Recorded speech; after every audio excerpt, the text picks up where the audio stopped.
Assalamualaikum warahmatullahi wabarakatuh. Halo semuanya, gimana nih kabar kalian?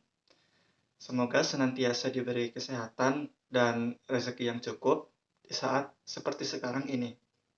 Dan pada kesempatan kali ini, saya ingin membahas tentang pelajaran pelajaran bahasa Inggris.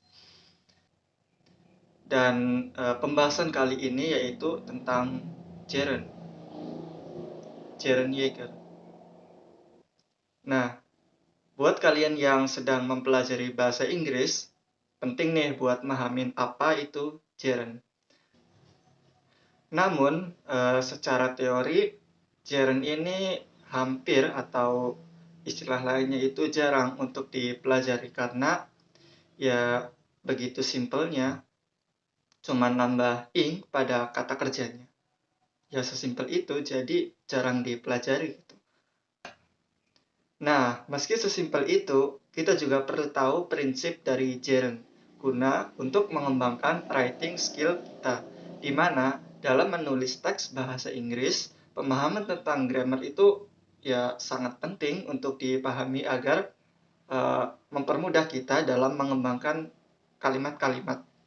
Jadi, kalimat yang kita buat itu nantinya tidak monoton alias nggak gitu-gitu aja. Baik, langsung saja kita masuk ke pembahasan tentang gerund.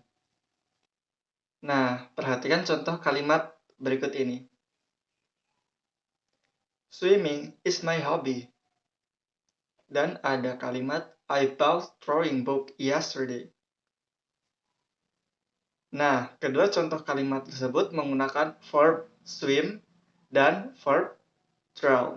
Namun, karena fungsi pada kalimatnya bukan sebagai verb, melainkan sebagai noun, maka ditambahkan ing sehingga menjadi swimming dan drawing.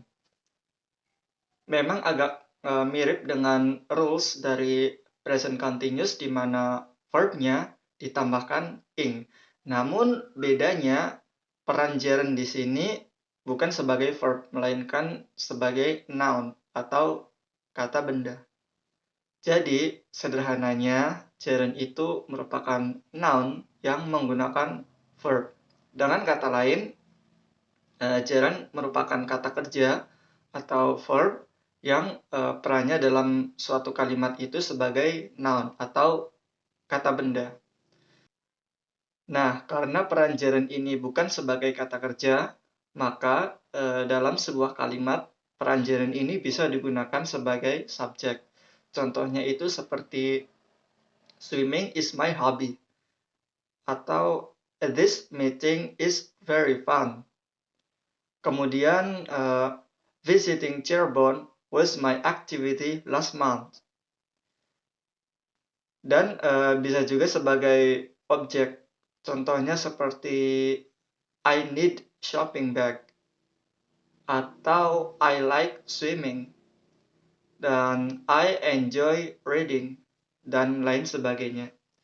Jadi, gerund itu bisa digunakan sebagai subjek maupun objek. Nah, sekarang sudah paham kan tentang gerund? Jadi tidak perlu bingung lagi, kok verbnya pakai ing, padahal kalimatnya bukan present continuous. Nah, jadi kesimpulannya adalah gerund merupakan sebuah noun yang diambil dari kata kerja, di mana perannya adalah sebagai subjek maupun objek pada suatu kalimat, dan bukan sebagai verb. Bukan sebagai verb. Nah, baik, dan untuk sarannya lebih rajin dan giat lagi untuk latihan membuat kalimat-kalimat bahasa Inggris dari apa yang sudah dipelajari. Dan agar lebih tahu lagi mengenai gerund ini, nanti ya banyak-banyakin membaca dan menulis kalimat-kalimat sederhana menggunakan bahasa Inggris. Dan ya nanti lama-kelamaan juga paham. Baik, sekian pembahasan dari saya mengenai gerund ini. Sebelumnya saya ucapkan terima kasih dan apabila ada kekeliruan, saya minta masukannya dari kalian karena masukan serta saran itu sangat bermanfaat untuk kita ke depannya, terutama saya pribadi. Baik, saya akhiri video ini. Sampai jumpa di pembahasan selanjutnya. Wassalamualaikum warahmatullahi wabarakatuh.